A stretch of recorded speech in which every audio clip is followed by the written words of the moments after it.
Firstly, thanks for everyone who's taken time out of their afternoon to come along and sit and hopefully learn quite a lot from today's presentation. But a really big thank you as well to Andrew and to Brigitte and to Glenn as well, Hunter Withers, for this kind of partnership today, helping, giving us a bit of us at NZ Funds a bit of a platform to kind of help you guys better understand how KiwiSaver works and other things as well, if you want to talk to those. But I'll introduce Wendy, Shan, and Matt Wilson, my colleagues. They're advisors at NZ Funds, just like myself, and we are investment advisors. So this is our everyday. And we get really excited about KiwiSaver, and I appreciate you've got busy lives and you feel less enthusiastic about it. But it's really, really important, and we want to be able to make sure that as many Kiwis as possible have access to advice and have a really good understanding of what they're doing with their KiwiSaver. And today's presentation, we'll go through, you've got the copy of the slides in there. We'll go through why should we pay attention to KiwiSaver? What small moves can we make now to better improve our balances at the end of the day? That's what's the most important, right? And we'll talk a little bit about another investment that we run as well that might be of value to. But hopefully, ideally, but for those that are on the Zoom, drop some questions into the group chat. If there's anything that comes up during the presentation, we'll answer it on the fly. Hopefully we can make this as interactive as possible. So by all means, if we do get too excited talking about KiwiSaver, stop us, ask what's on your mind, and we'll answer your questions as we go. Otherwise, I suppose we kick things off. Before we get into a conversation anywhere near investments, I'm going to provide a disclosure statement or a disclaimer, which really sets out how the advice today in a group setting is going to be quite generic and not sort of personalised.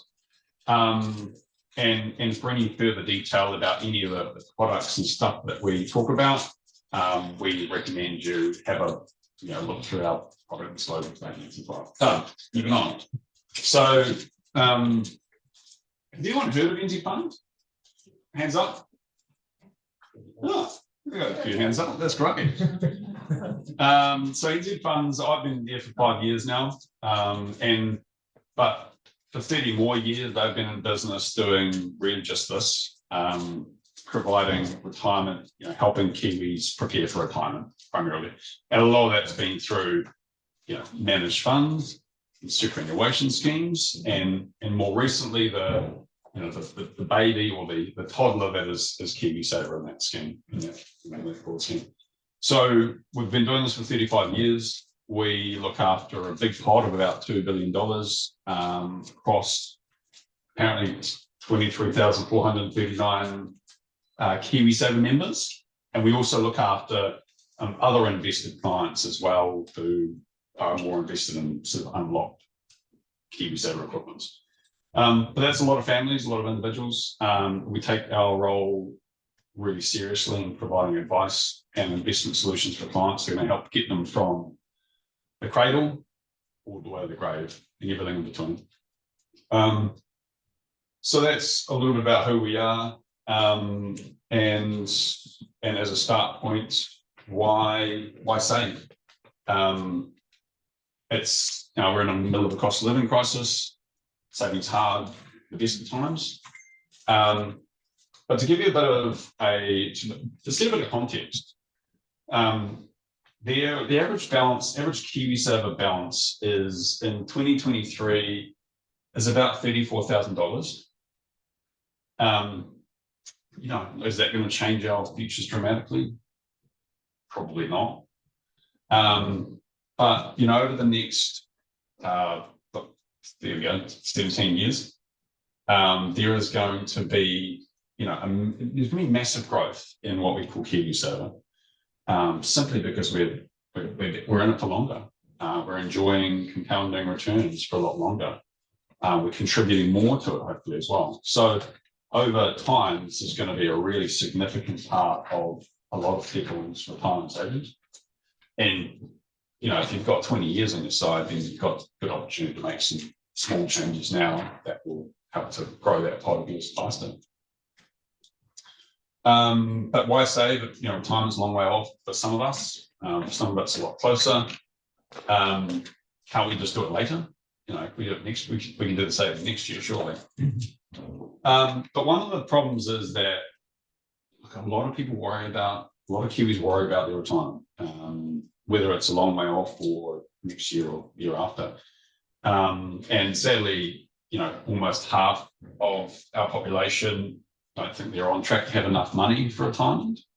And they'll be down to two things. One is they won't know how much they need for retirement, might be a bit nervous about it. And others simply know that they don't have enough.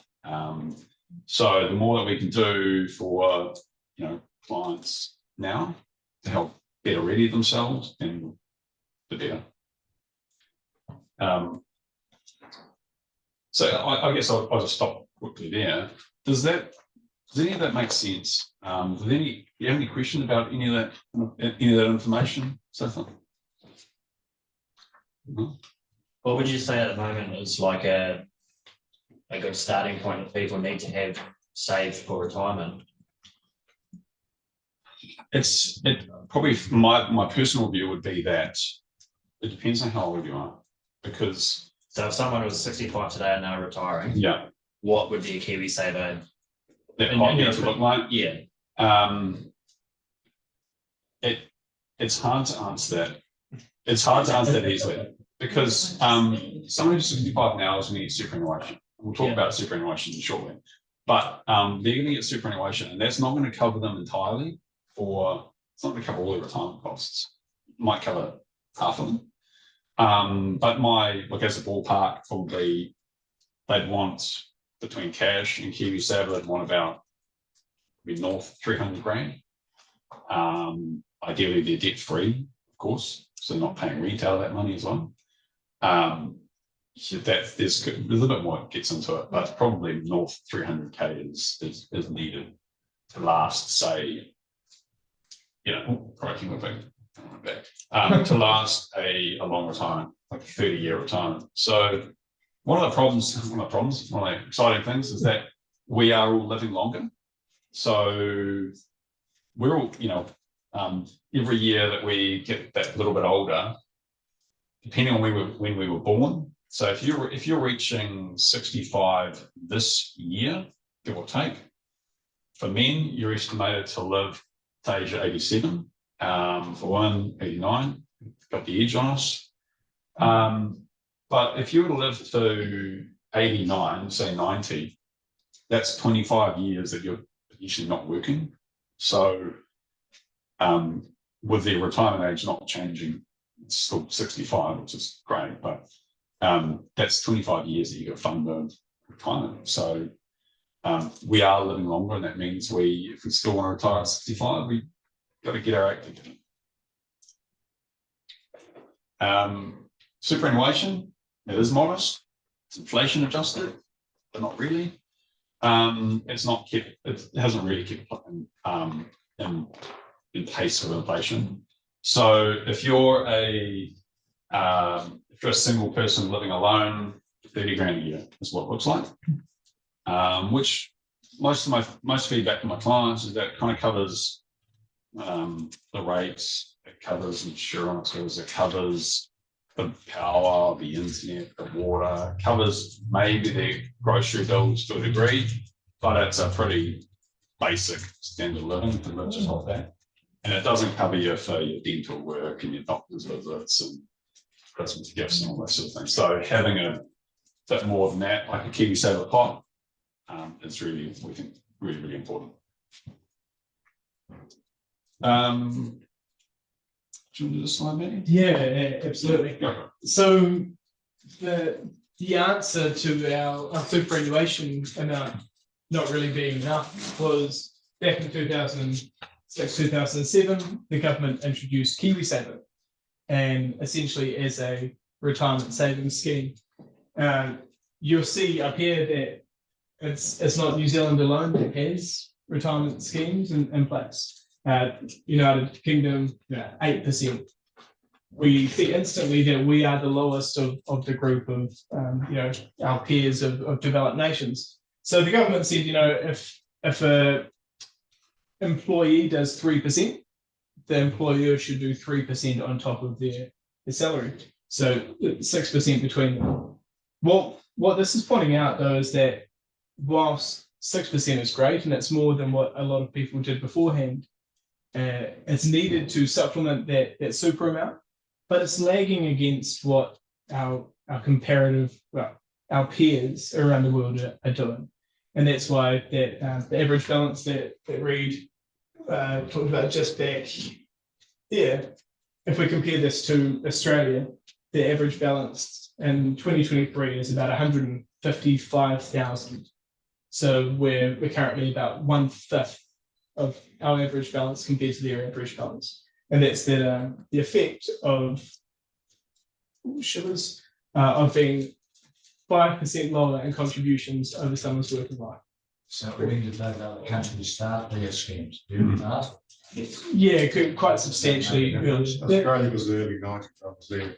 Yeah. Fantastic. And I mean, look, it keeps going up. So 12% by 2025. Yeah. We are, you're right, we are one of the younger countries that, one of the later developing countries for this. So, potentially that's a sign that over time we will go higher. But it kind of raises the question, if we aren't there yet, how will people get that extra for their retirement? And that's kind of where we come in. So, Thank you much. My name is Wendy. I'm a financial advisor at NZ Funds.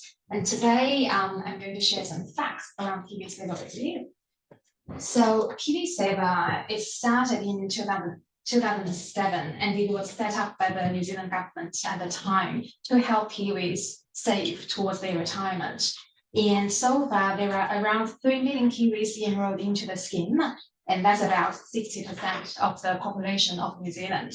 And so for the past 16 years, the current KiwiSaver balance is around $94 billion. So to put that into perspective, the size of New Zealand economy for the June 2023 quarter is about $395 billion. So KiwiSaver is about 24% of that. And we estimate that by 2040, KiwiSaver is going to grow to about $739 billion, which is a lot of money. And so there are lots of benefits that come with KiwiSaver. So I'm sure many of you probably have known this already. So the way KiwiSaver works, say I'm employed by NZ Funds and if I contribute 3% or more of my gross income, New Zealand NZ Funds needs to match 3% in addition to the gross income I earn myself. And if the total contribution is more than $1,042 a year, the government will kick in $521 on top of that.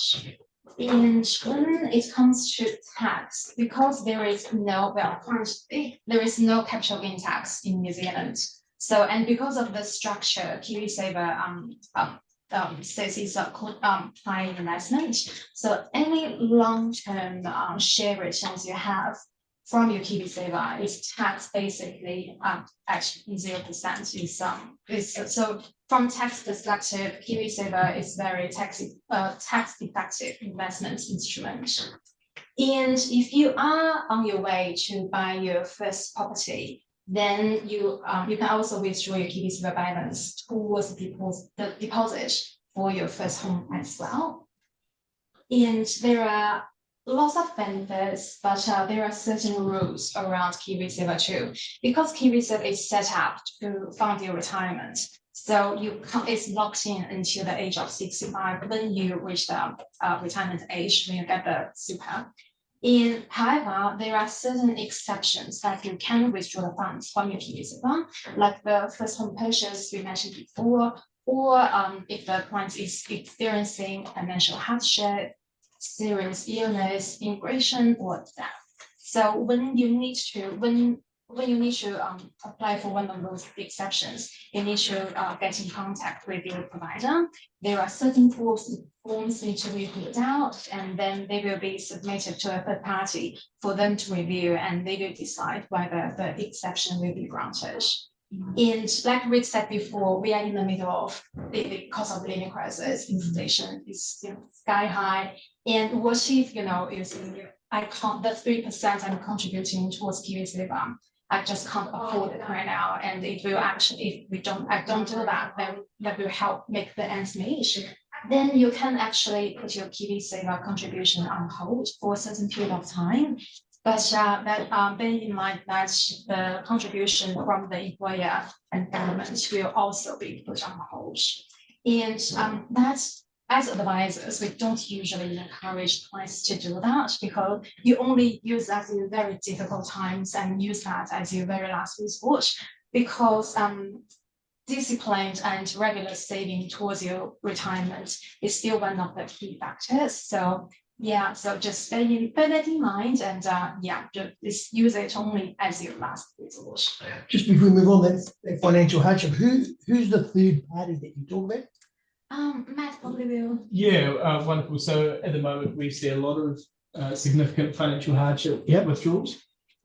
Essentially, to keep it regulated across all KiwiSaver providers, we all have the same laws that we need to assess that with. It goes to an external third party, and it's like a trust board essentially that looks at it, and so there's about 3 of these independent supervisors, and they will assess the applications from different providers. Are they appointed by providers or appointed by the government, or who appoints those?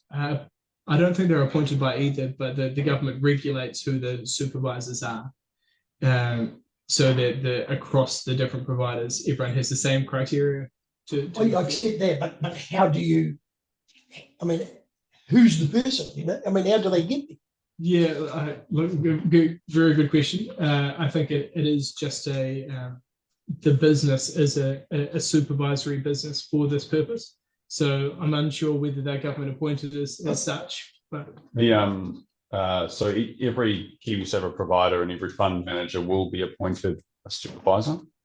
And the supervisor really is there to make sure that every single KiwiSaver provider and fund manager follows the rules, essentially.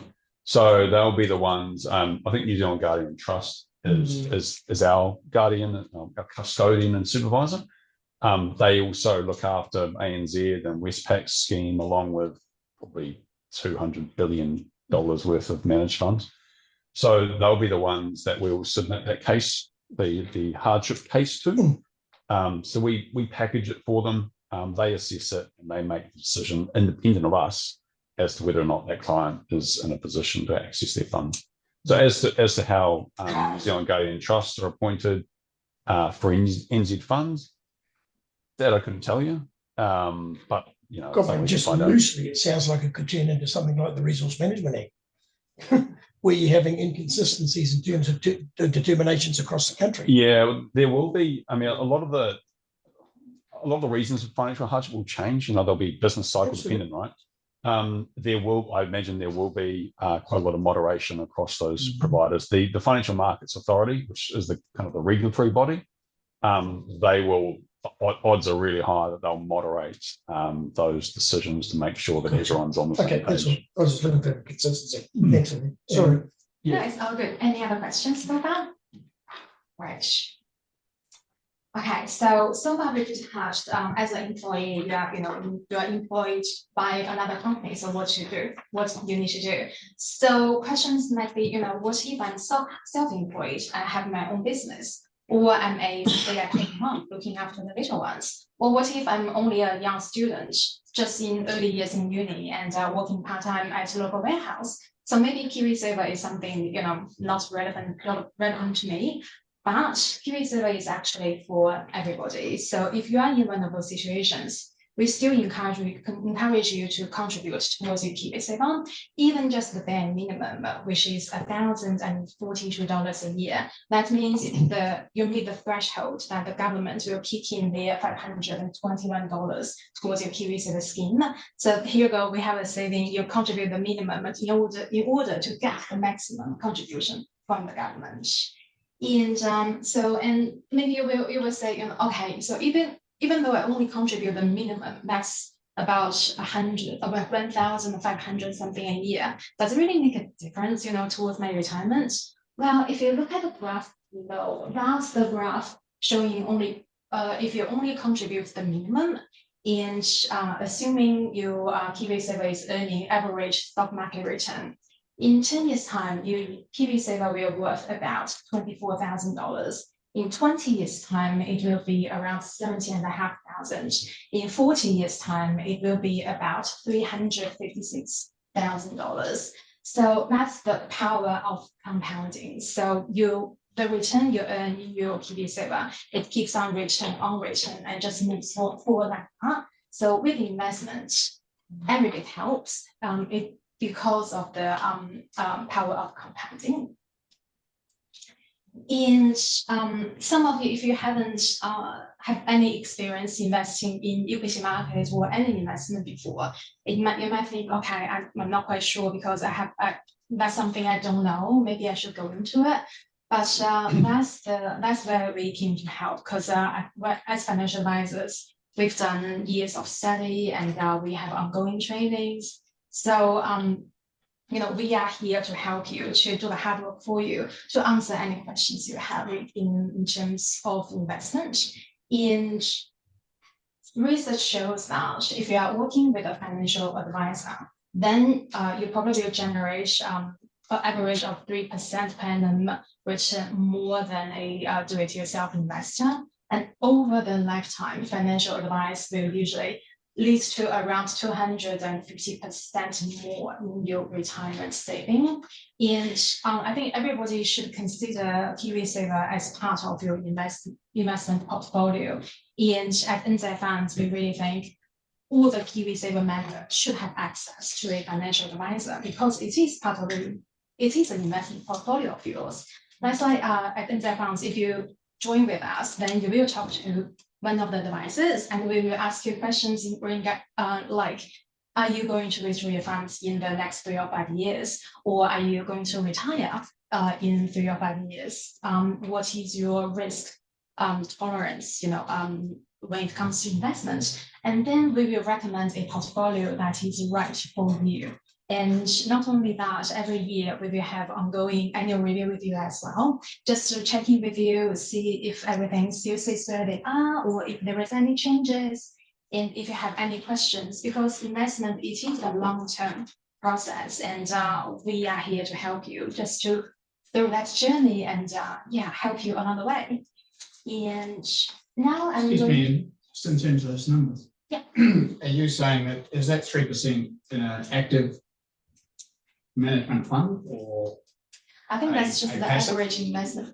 The 3% per annum talks to the benefit of getting your, we'll call it your fund mix right. So that's one really important thing, is getting your combination of funds right.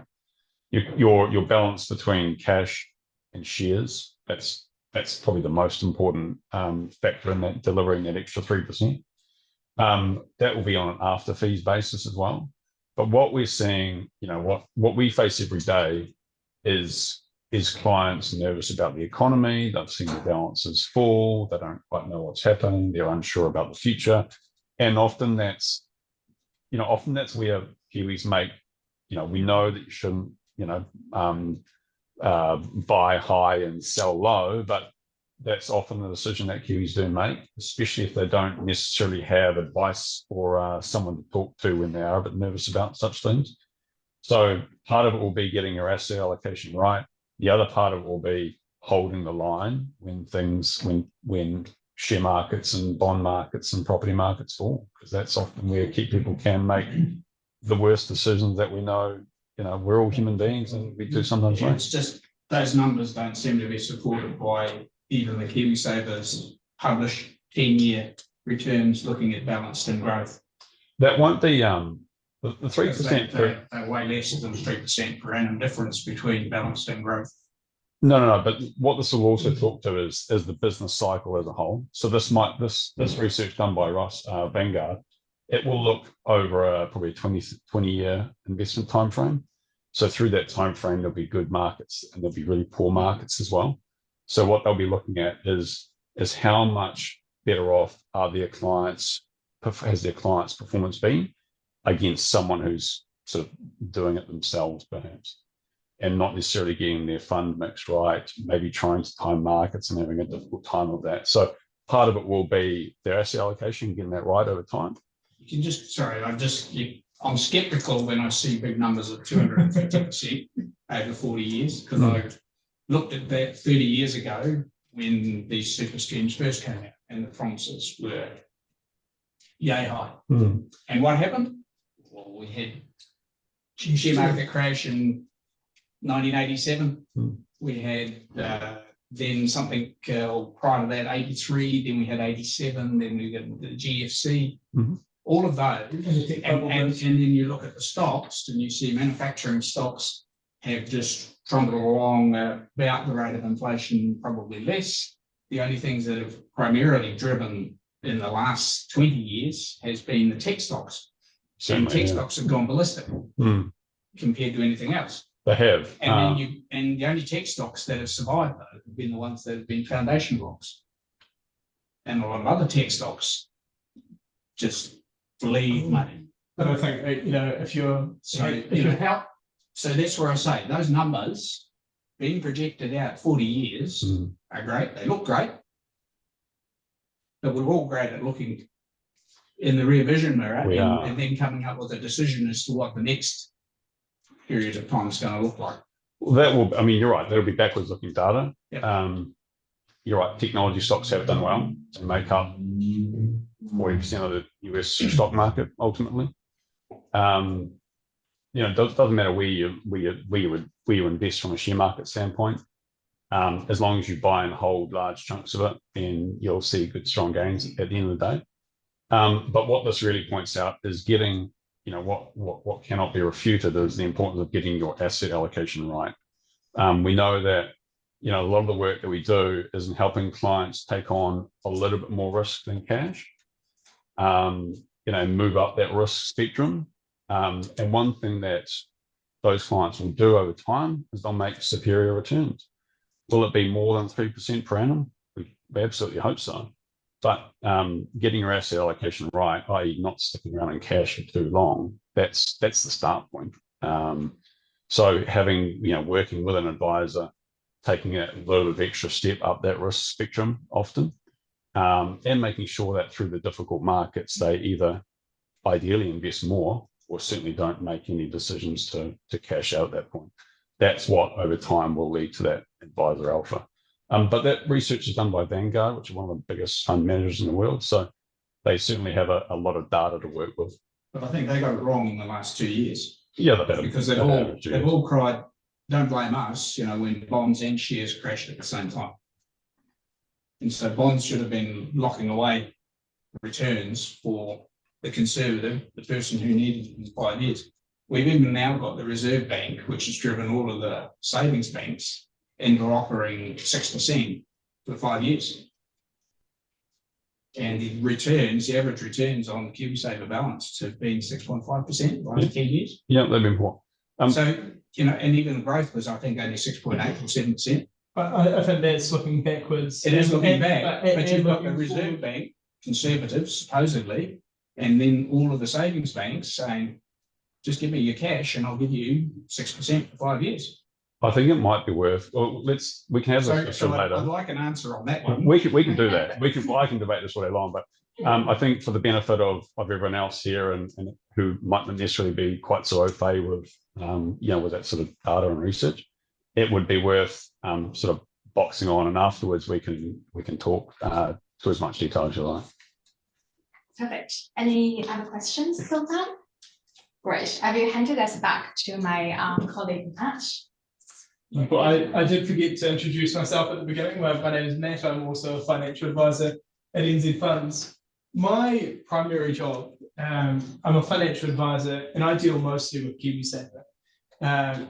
I help bring clients on. I do yearly reviews with them. As Wendy mentioned, all of our clients have a financial advisor, and you get that advice when you start every year. And then pretty important, just touching on what Reid said, leading up to big life events to make sure that your strategy still fits your needs.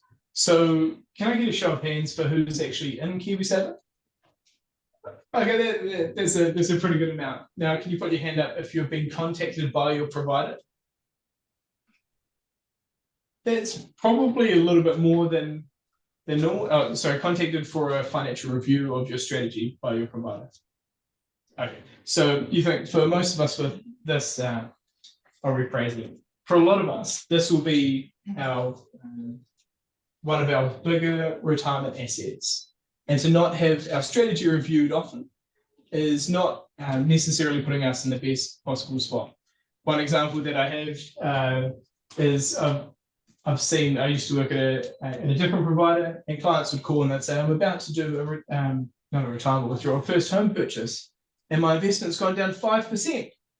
And what can I say? Look, I'm really sorry, did you get in touch to review it with anyone? And they say no. If it's, a really big important pot of money, it deserves financial advice, in our opinion. So choosing the right strategy is quite a big ordeal. We as advisors, we're going to ask you questions to gauge what the right strategy is for you. So how far away from retiring? Obviously, if you're really close to retiring and starting to pull on your money, having something quite volatile might not be the best idea. But if you're expecting to be retired for 30 years, you might need a bit of volatility in there to still grow your asset over the long term. So, KiwiSaver first home purchase, how far away is that going to be? How would you feel if you came up to make this home purchase and your fund dropped? Would that be a game changer for you?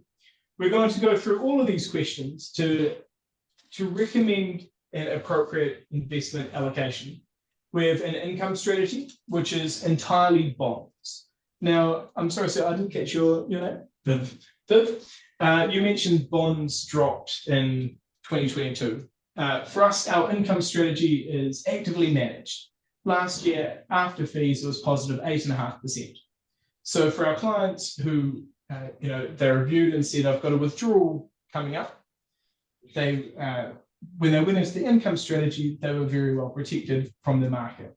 And that's one of the benefits of the active investment strategies we have. We can kind of chop and change to make the most of economic conditions. So income strategy for people who are coming up to a sizable withdrawal.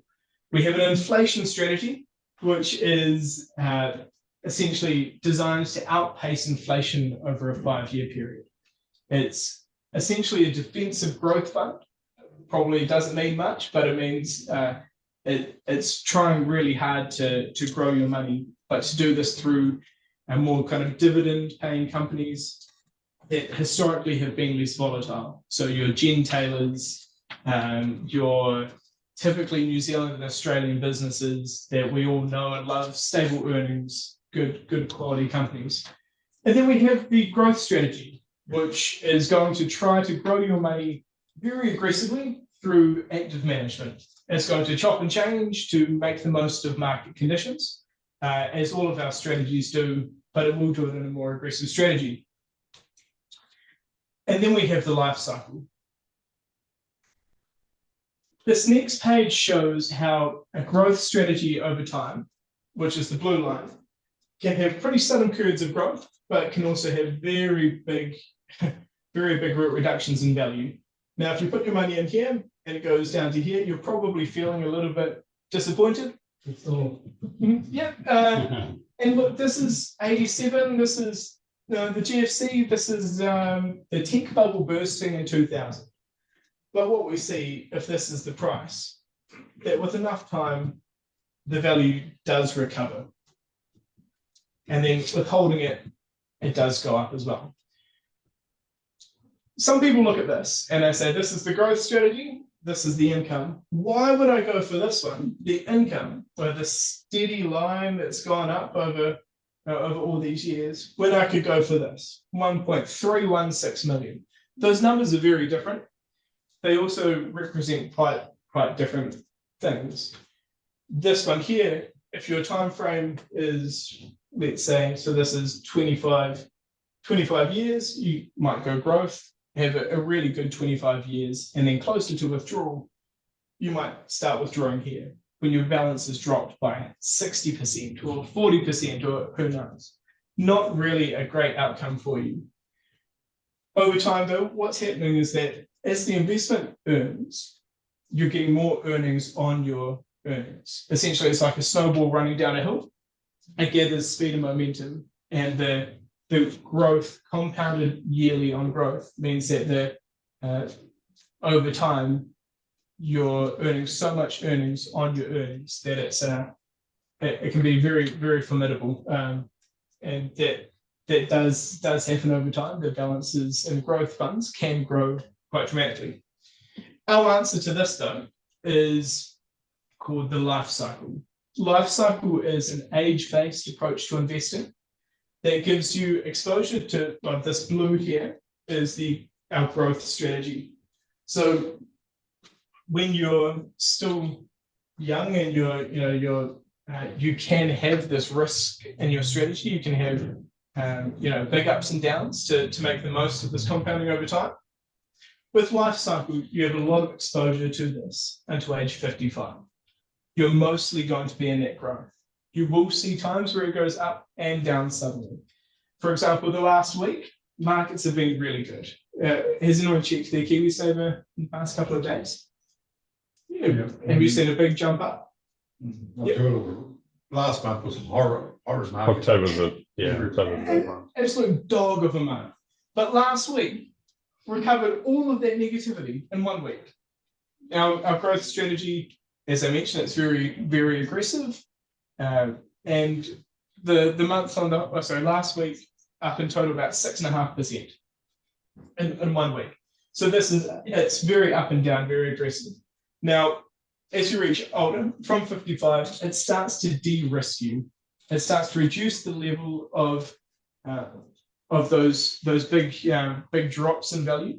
It also reduces the chance of very sudden gains. However, it changes your asset allocation to make you more focused on stability as you reach closer to Sunday withdrawal. We take the view, and I touched on it earlier, that 65, which is here, you'll still see that there's actually quite a bit in the growth strategy. This is the inflation, which is a more defensive growth fund, and this is the income, so a more conservative bond fund. At 65, it's not yet conservative. If we compare that to other providers, there's an age-based approach at ANZ that at 65 puts you 100% in cash. So cash, typically over the past 30, 40, 50 years, has not outpaced inflation on the whole. And from 65, with the age-based approach, you will be in cash. Your purchasing power of your money will erode over time because cash does not beat inflation, especially after tax. What else does? We assume that at 65, your money still has to grow. We don't want you to be, coming up to retirement to do a big withdrawal and think, well, 10 years ago, the value of my money, even though the balance might have been lower, the value of your money could have been higher 10 years ago if you don't keep pace with inflation. Our life cycle really tries to target that, to keep your ability to earn as long as possible. And then each year we're going to review this with you so that as you reach closer to making withdrawal, we can reduce the risk further. Any questions about that? I mean, this is really a casino on the down one. No. We can't get parking on it. Okay, look at license card. So 90% of our clients choose that life cycle, and that you might think that makes my job easy. because, if I'm making a recommendation, hey, 90% of people go for life cycle. But the thing is, as we kind of mentioned there, younger than 55, you will still see big ups and downs. But over the long term, that has a much greater potential to grow your money. People get in touch and they say, hey, Matt, I've seen my account go down a bit this month. And I say, oh, yeah, but hey, what wasn't the month before that really awesome? They say, yeah. And we're looking at over years and often over a long period of time, how we can grow your nest egg. And that might have some downs and some ups, but over the long term, we're really looking to grow your wealth. For us, we are a specialist KiwiSaver manager. We're different than a bank. As I talked about with the ANZ age-based approach, for us, that does not work. We want clients to have a fully funded retirement at age 70. So when you come to retirement, a fully funded retirement means 70% of your pre-retirement income yearly for the rest of your life. 70% because when you're withdrawing it, there's no tax burden. You pay tax on the earnings, but it's not actually on the amount that you're withdrawing it as such. So different than your salary, of course. The life cycle rebalances every year, so that if the growth strategy here has a really amazing period of growth and doubles in value, the next year your exposure to growth assets isn't going to be out of whack. We're going to rebalance it to make sure that it's the level of risk that you're comfortable with. As I mentioned as well, it is designed to extend past age 65 because, as I said, we are, like Reid said it actually, cradle to grave and beyond. We want to help you make sure that your money lasts the distance. Now, that leads on to something else. Sorry, I'm talking a lot. Please stop me if there's any questions. Research shows that you need 9% of your salary. When we talked about the international comparisons earlier, New Zealand was much lower than Australia, the UK, US. And what research has actually shown is that 9% of your salary invested over time puts you in that best possible spot for a fully funded retirement. Cost of living crisis, a lot of people can't afford to have 6% of their salary go to KiwiSaver and 3% from the employer, totaling 9%. Obviously, this is an kind of investment on the whole. You might be paying off your mortgage quicker. That's an investment. You might be putting money into a rental property. That's an investment. But we're talking about 9% on the whole, invested year after year, for you to reach that fully funded retirement. There'll be times where you will do less than the 9%, but what that often means is that later on in your life, you're going to have to actually invest a little bit more to kind of catch up that lost time that you've had. One way that we encourage people to do 9% is through your 3% KiwiSaver contribution. Your employer typically contributes 3% as well. And as Wendy said, that's on top of your salary, generally. There are some exceptions. Locking away an extra 3% into your KiwiSaver, for me, is good. I can do 6% into my KiwiSaver, and it means that it's locked away for their retirement. However, for some people, they value flexibility and being able to access their funds. So locking away 3%, so not locking away, putting 3% into an unlocked investment gives people an opportunity to invest for the future, but have the freedom to withdraw it as well. So does anyone have a non-KiwiSaver investment fund here? Like invest in shares? So not being locked in gives you the liquidity to do that. We're suggesting that doing 3% into something that isn't locked in gives you options. And that's what we're about. Now, our Wealth Builder, which is the non-locked in version, works the same as KiwiSaver. There's no government contributions, so there's no employer contributions. It's what you invest, and you can access your money whenever you like.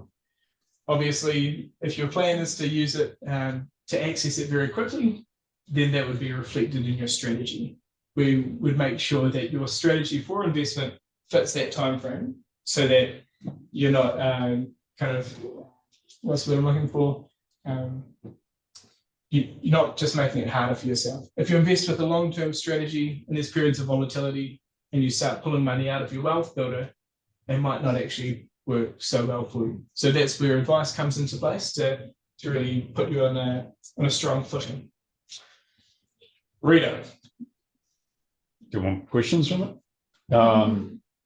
Thank you very much, mate. Is there any more questions from either from the online space or from you guys at this point? We'll stick around afterwards, and by all means, at that point, you're more than welcome to come up and have a chat with us, with any of us.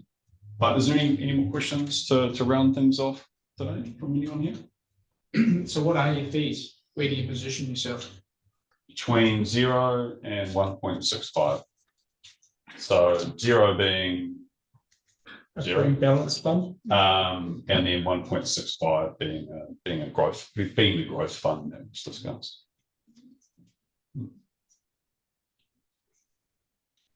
Anyone else? Is there any disadvantage shifting from one KiwiSaver scheme to another? Let's say going from a default fund through to sales, for example. It's a You could probably answer that. involved. a wonderful question. So default funds, if you have never made an active choice with your KiwiSaver, you'll be invested in a balanced fund. It used to be a very conservative fund, a cash equivalent, but now it's a balanced fund. A medium risk option, that medium risk you'd hope for a medium return over the long run. Changing into a fund that's more appropriate to your needs, long term could have benefits, increased performance, etc. Typically there's no cost to change provider. If you're moving from a like fund to a like fund as well, then have you heard of the term crystallizing a loss?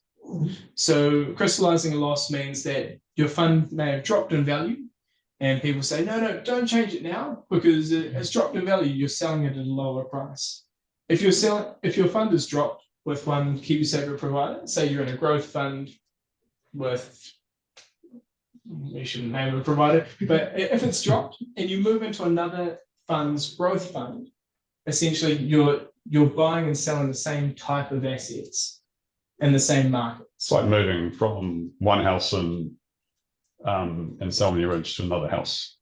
You're not crystallizing a loss as such if you're moving quickly into a similar asset. Now, if you're moving from from this house and what ridge was it? We'll go with Pirata. Pirata Ridge, and you're moving to Dunedin, then that's quite a different thing. If your growth fund has dropped and you're saying, okay, well, I've seen it drop, I'm going to move to cash. Cash is doing 6% per year. But if you sold out of that growth fund 2 weeks ago, you'd seen that big drop and gone to cash at 6% over the year. If you missed last week's stellar bounce back, then you'd probably be kicking yourself a little bit. And that's why changing providers, it is a big decision. And we are here to help you with that decision. Because ultimately we do it to help people reach their retirement goals, and like the advice we provide is around it. Hope that answers that question.